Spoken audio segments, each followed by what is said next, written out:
And I want to see, can Kanavi here carry early game versus Canyon? Canyon has been a bit slow in the early stages, and Kanavi has just shown so brightly. If there is, an angle for TES to go for, I think it has to be get your lanes ahead, get some winning matchups here in draft, then play for early game, play for jungle domination, and try and take Gen.G down that way. I mean, Kanavi still has 100% first blood rate. This guy has been absolutely insane in the early stages and has been finding picks like the Jarvan that facilitate that style. Kiana is going to be the jungler that is focused here from Gen.G, and a lot of respect put onto that from the LCK towards the LPL jungler. Yeah, I was listening to some of Nymira's streams when I was waiting to come to Worlds, and he was talking about how he thinks Kanavi is often the best Kiana in the world. So I'm not really too surprised that Gen.G decide to get rid of it here against Kanavi. Orianna, the final ban alongside Ambessa and Wukong from Top Esports, Azir, Yanara, and Kiana, the bans from Gen.G.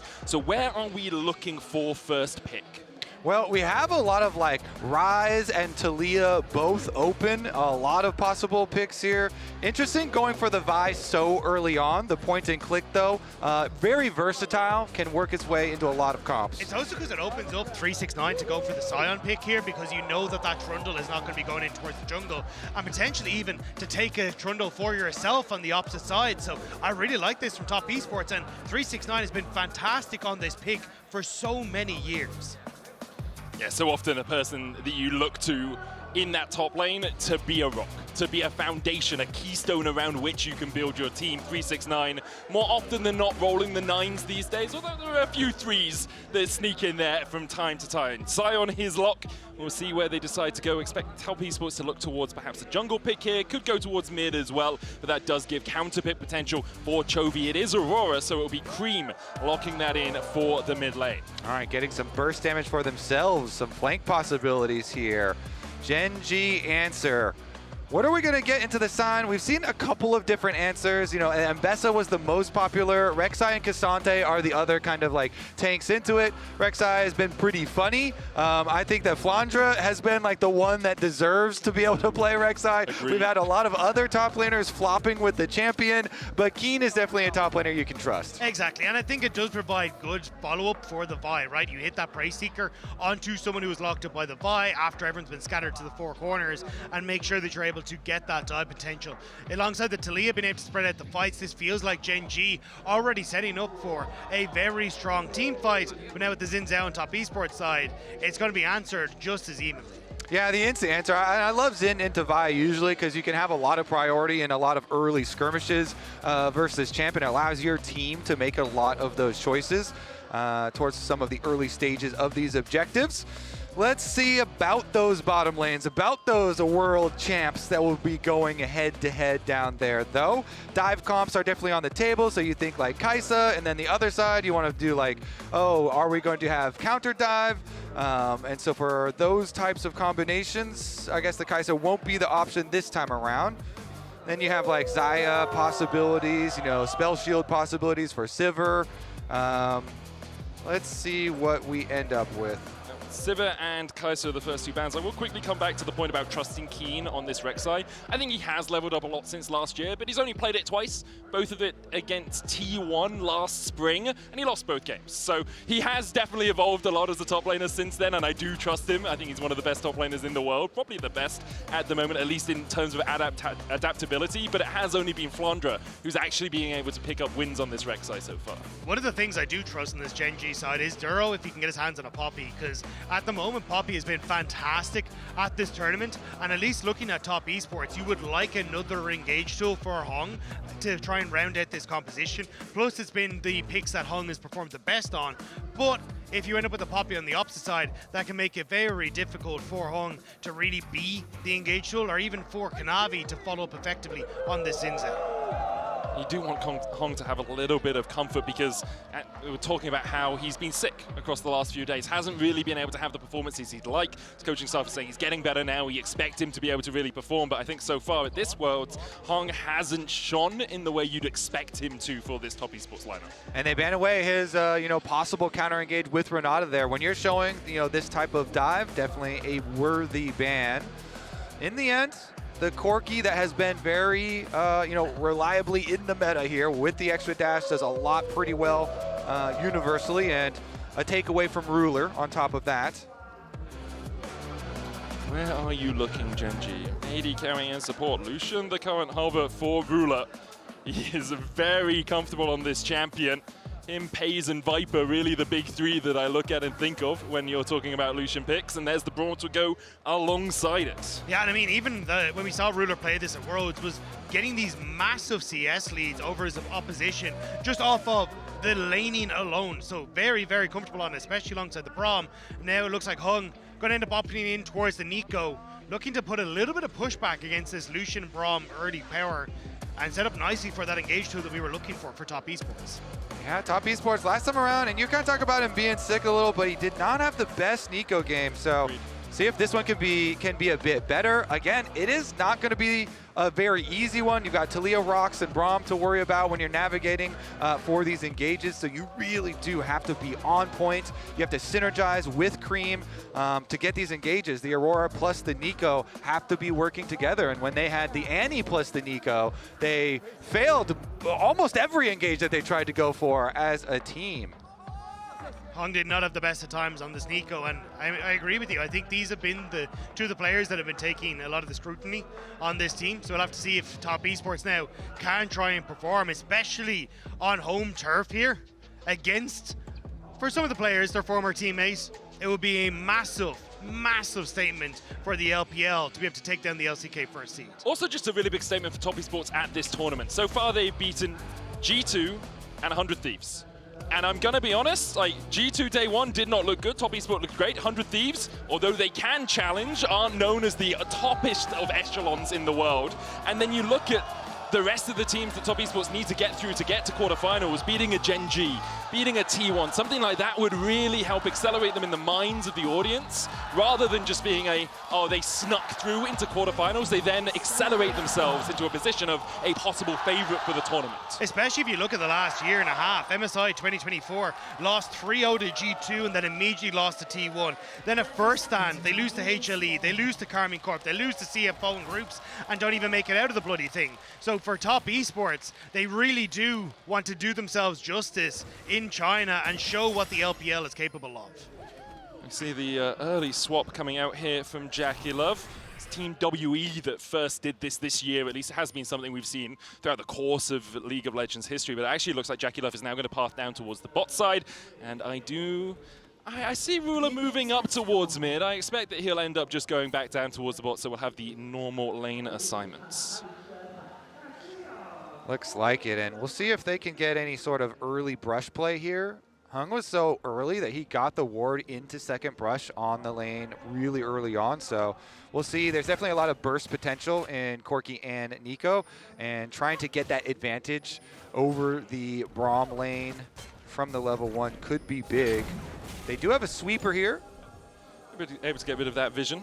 Having a double range does really help, and you talked about it a little bit as we got through the draft, Rob. It's a JDG 2023 reunion in the JDG Stadium, a team that was on the Golden Road, and Knight helping carry the team through the MSI 23, but they weren't quite able to cross that finish line and make it to the World's Finals. Got knocked out in the semi-finals. 369, Kanavi and Ruler now all meeting back up on the stage where they dominated the LPL 2 years ago. Yeah, I think it was incredibly heartbreaking for that JDG roster. Everyone expected them to be able to go the distance. A lot of that was down to incredible team fighting, with guys like 369 being able to provide frontline on picks like the Sion, and Ruler just being a menace in the team fights alongside Knight. But unfortunately, we're not able to do so, and now they find themselves on opposite sides of the rift with Kanavi there as well. It feels like for Top Esports to get one back against their former teammate would be huge. Yeah, I feel like those players all still have very close bonds. I love listening to interviews where they're talking about coming back to the JDG arena and the emotions that they feel because of it, and all the work that they had put in together. Now, of course, as you say, on opposite sides, and Ruler pushed under tower early on, as expected from the Corki and Neeko lane down here, getting priority. But just really good harassment as well from the top esports bot lane, getting the barrier and the heal out of Gen.G early on. Duro on his Braum, 22-7 all time, but early game into a Neeko and Corki, you do expect to have to absorb some of this pressure. The question is whether we'll see a punish with Kanavi on the bottom side of the map. I think he is just going to go for the scuttle cap and a little bit of vision. You can see Gen.G think there's a possibility, place a ward in the tri-bush to make sure that they're not susceptible to that gank. Yeah, just want to make sure that they're able to get some nice little poke damage back as well with Ruler, but Kanavi just wants to get the ward, get the crab, and look for a reset himself. So at the moment, it is going to be relatively quiet in these early stages. And honestly, I think if I'm junglers, I'm eyeing up more towards this mid lane to see exactly what we can achieve, because burnt flash and burnt summoner spells mean a huge amount in this matchup. Now here's the possible dive. Will materialize. Kanavi comes across, Ruler forced away. Can just be to deny some of these minions as well. Winter's Bite onto JackeyLove. Duro the target. Kanavi going to be looking to try and get the damage down onto Duro. Hung with a great tower aggro juggle on the cannon. And Kanavi and JackeyLove able to pick up that first blood. Ruler forced away at half HP. Canyon here to try and defend, but it's a plate, it's a kill, it's everything top esports wanted. It's one of the best parts about Neeko. Rob was talking about it in the previous game. Turn into a cannon, tank that thing up, and it makes dives so easy, even into champions like Braum that people usually think, oh, well, it's Braum, you know, unbreakable, this is going to be super dangerous, but not necessarily true if you can turn into a cannon, and Hong here is able to get the aggro. I did think with the Braum and even the concussion, or the concussive stacks, that it would just be too difficult, especially with Ruler playing so far back. But Hong, you just tank so many shots, it does not matter. And Duro even burning the flash, hoping that he'd be able to survive long enough, but it is the prowess of that Neeko on the dives. The important thing about that is you might wonder why Neeko isn't taking that much damage. If you're a cannon minion, you don't get the ramping damage that a champion would in that case, which allows Hong just to auto-attack and stand there, wiggle side to side on his little cannon minion, and tank the tower for many more shots than he usually would be able to. That's one of the peculiarities with Neeko, is that you literally count as what you're turning into, and so it even works for like runes that only activate on champions and Spells stuff as well.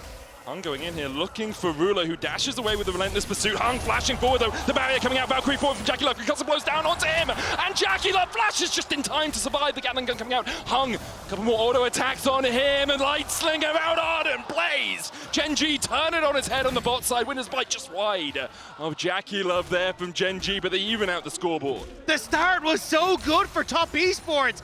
Ruler was set so far behind, but in the 2v2, Ruler gets a kill back and immediately undoes so much of the work top esports set up on that bottom side. Canyon now looking for the dive up towards top side. Can be a little bit risky. Flash in from Kiin, bow breaker from Canyon. Not risky at all, it seems. Perfectly juggled by Gen.G. Dive answered. Topside pressure there is unrelenting. Kiin on the Rek'Sai softens him up, and Canyon comes to finish the job. Kiin did flash to start this play out, but honestly, Rek'Sai is so hard to gank already with the tunnel network that she can put down in lane. It makes it very frustrating to go after the champion. Sign ult does hit though.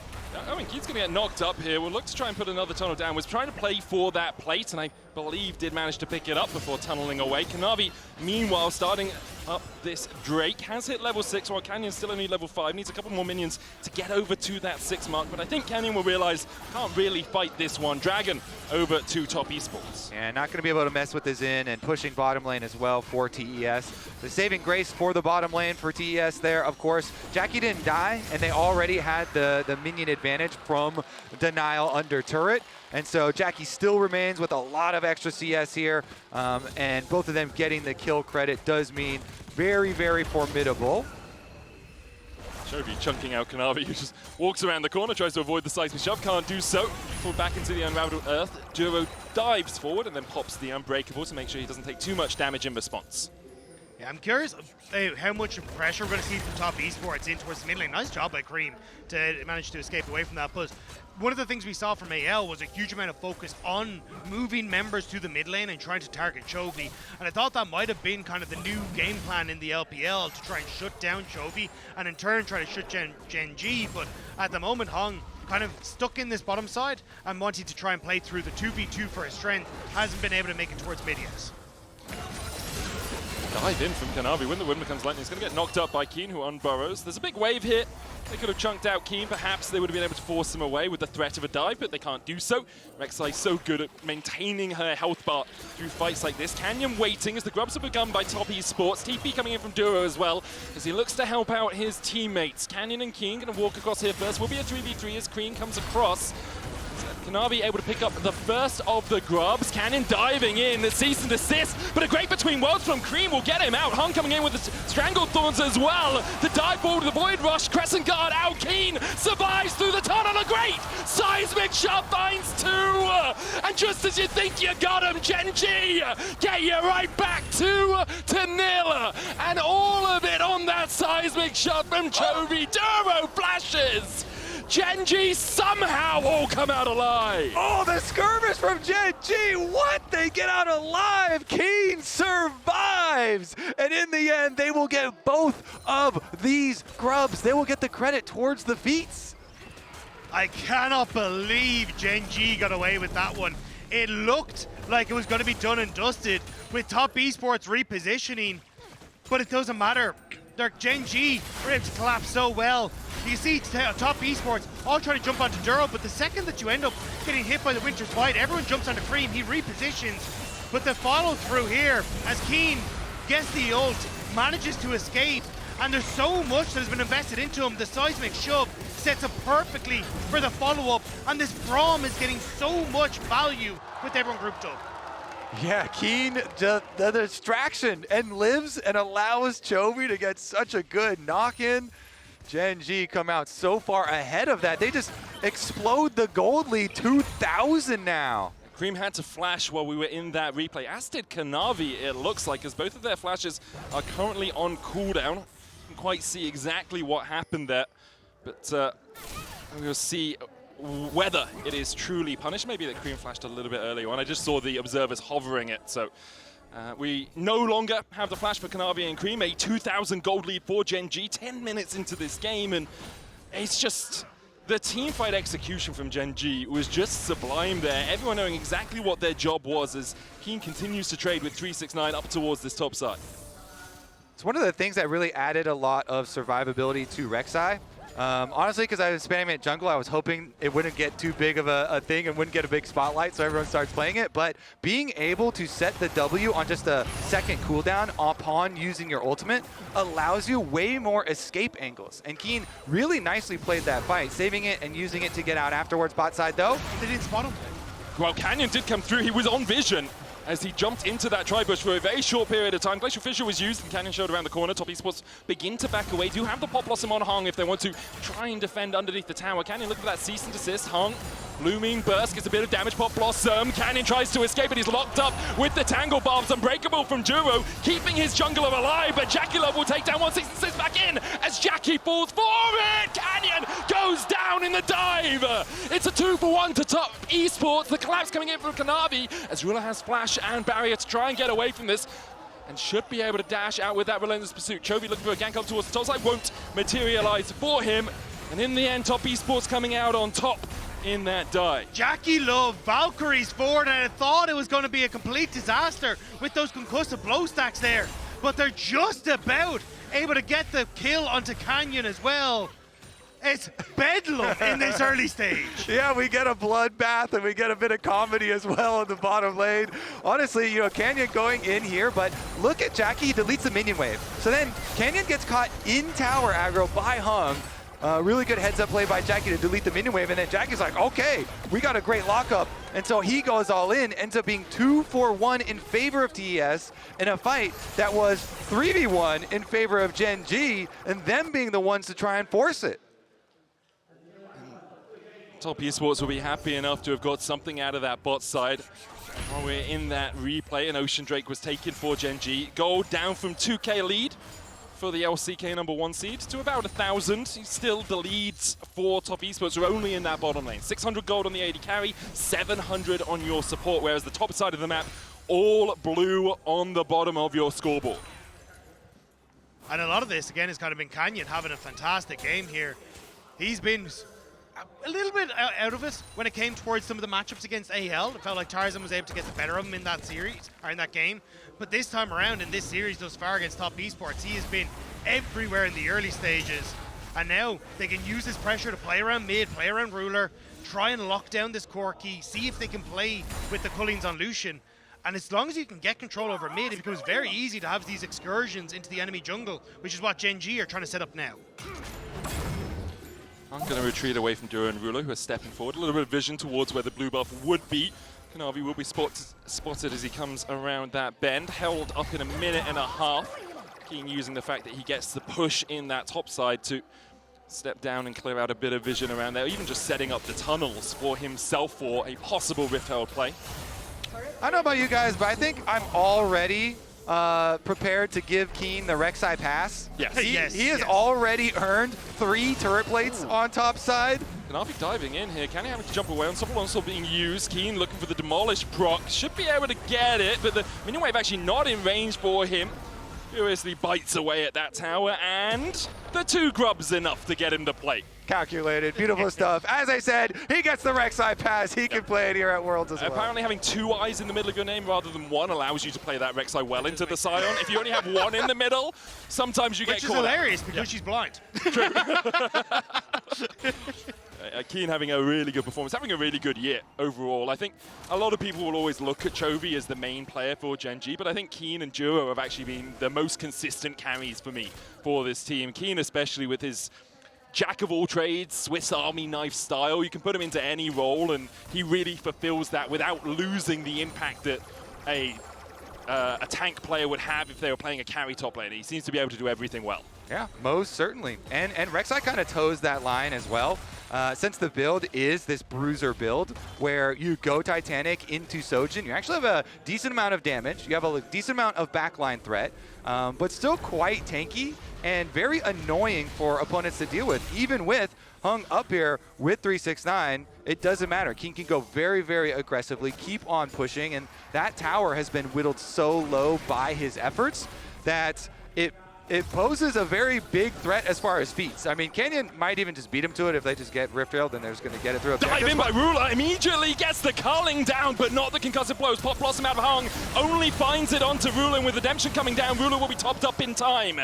The Rift Herald started by Gen.G while all of this was happening. Ruler merely a distraction in the mid lane as Gen.G wanted that Herald. And this is exactly how you want to try and use this Lucian, especially alongside the Braum, making sure you can get the concussive blow stacks, get the slow, and then open up with that culling. And now Rift Herald immediately in towards the mid lane. Gen.G are taking no prisoners. Yeah, honestly, this is a masterclass from Gen.G. Ruler and Duro, they push Jackie out so hard. Wait a second. Flank.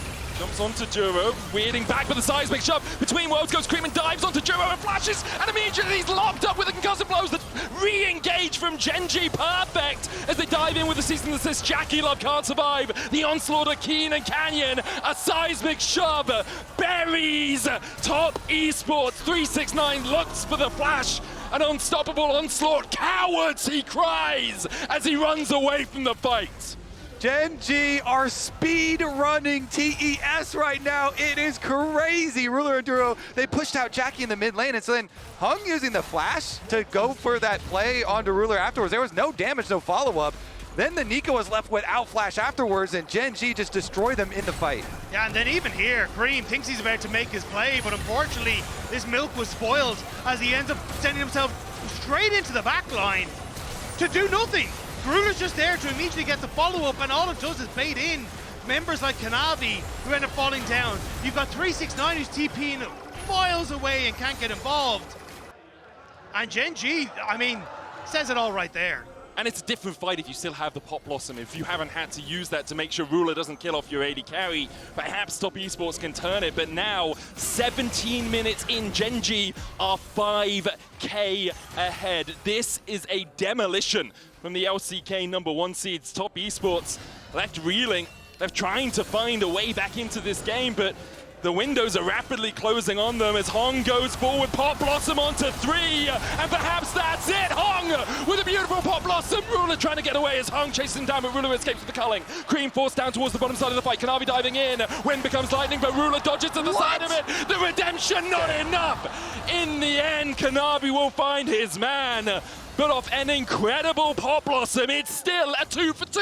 And the Dragon is still going to Gen.G. They chase down Creme on the back of the fight, and while everyone at top esports is looking mid lane, it's Gen.G with their eyes on the prize. Yeah, we're only 17 minutes into the game, and the objective bounty shutdowns are on the map in favor of TES. You know they are very, very far behind. Now, if they hadn't been able to just finish off Ruler there, then it really would have been egg on their face. But Hung does start it out, gets the 3-person Neeko ultimate, even though he didn't have Flash or Proto Belt. And so you think, oh, it's going to be really, really good for TES. Ruler creates a lot of space flashing to the other side, and so you can see Canyon and Kiin are able to chase down the Aurora on the other side, and Kiin coming up with that double kill. They just spent so much time trying to chase down Ruler, who barely escaped. They bought everything that Gen.G needed. And it feels like even when you get a miracle engage like that, the fact that top esports can't really find the success says a lot about where they are in this game. And now it's going to be the macro play from Gen.G as they set up on this top side, looking at potential vision control and that top lane turret. Yeah, and they've got some fed solo lanes. Chovy and Kiin both with 2,000 plus gold leads. And Dark Seal had been stacking up for Chovy as well. So he's got the extra ability power there. I mean, TES, they're going to have to craft some sort of heavy, like 5-person play out of Fog of War to catch someone off guard. If you're top esports, you press tab and you're crying. Like Spear, you got the Sundered Sky, the Rylai's, the Seraphs, and the Vori Flicker Blades, the Essence Reaver. Like you are not a very happy bunny when you look at the opposing inventories.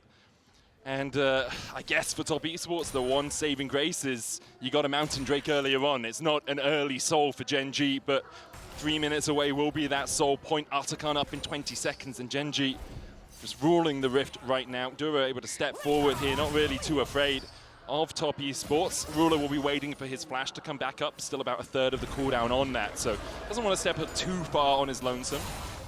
And it's also against Gen.G, who are not exactly a team that is known for throwing games, so it is a little tough when you want to come into this. And again, the early control from Gen.G has been spectacular. Canyon been able to find these great dives, even the turnaround play from Duro and Ruler on that bottom end of the map. It felt like every time top esports were trying to find advantages, it was Gen.G just shutting the door in their face. And that hurts. Have you ever had a door slammed in your face? Because top esports are looking like it. They want to try and return the favor, but Chovy just walls away and will be safe. Just weave that wall away to safety. Duro caught out a little bit with the Blooming Burst, but you can see the Neeko clone just being used for extra vision here by top esports. Gen.G advancing in 2 lanes at the same time. Top and bot, their current targets. Kiin stealing away jungle camps whenever he can, just to make Kanavi ever so slight bit weaker. Try and get rid of all the standing gold that top esports could find for themselves. Duro TP's back in. You can see Gen.G's current investment is vision towards this top side. They're going to use Ruler to push out mid, and then he can move up and join up with the rest of the team, which makes sense because there's an Artican here. It's the only neutral objective up for the next 2 minutes of the game. Is all of top esports back, and won't be an immediate start. Oh, it will, in fact, from Gen.G as Ruler makes his way up through the river. Gen.G just know they're way stronger on these 2 autumn spikes, and top esports now have to try and retake, but this Artican is long gone, and Gen.G again just continue to add to this lead. Look at Duro. He just stands, he's like, hey, you want to get anywhere near? You have to walk through me, and through me is also through a seismic shove as Gen.G look for the engage. Kiin with a perfect bang. The Pop Blossom's only going to find the jungler. It's not enough. Crescent Guard from Kanavi won't keep him alive through the damage that is Ruler. The dash back from Creme. Oh, it's a shellacking. It's a demolition. I'm not even sure we're allowed to show this on your screens. Gen.G with a 5-0 ace at 22 minutes. Yeah, I think we just witnessed the murder. That is Gen.G absolutely crushing top esports with a clean ace, losing no one, face tanking towers in the aftermath. The fact that they're still able to tank towers just says how poorly that one has gone. Gen.G, like, they split up these fights so incredibly well. JackeyLove caught on the bottom side of this wall, and then on the top they're putting pressure into Creme as well, and a huge amount of that is thanks to this dive duo of Kiin and Canyon. They immediately take separate targets, And 369 just isn't able to pick a side that he wants to try and fight on. You've Kanavi losing, you've your top side losing. JackeyLove is diving for safety and is saying, please, for the love of God, save me. But there is no savior here on Top Esports.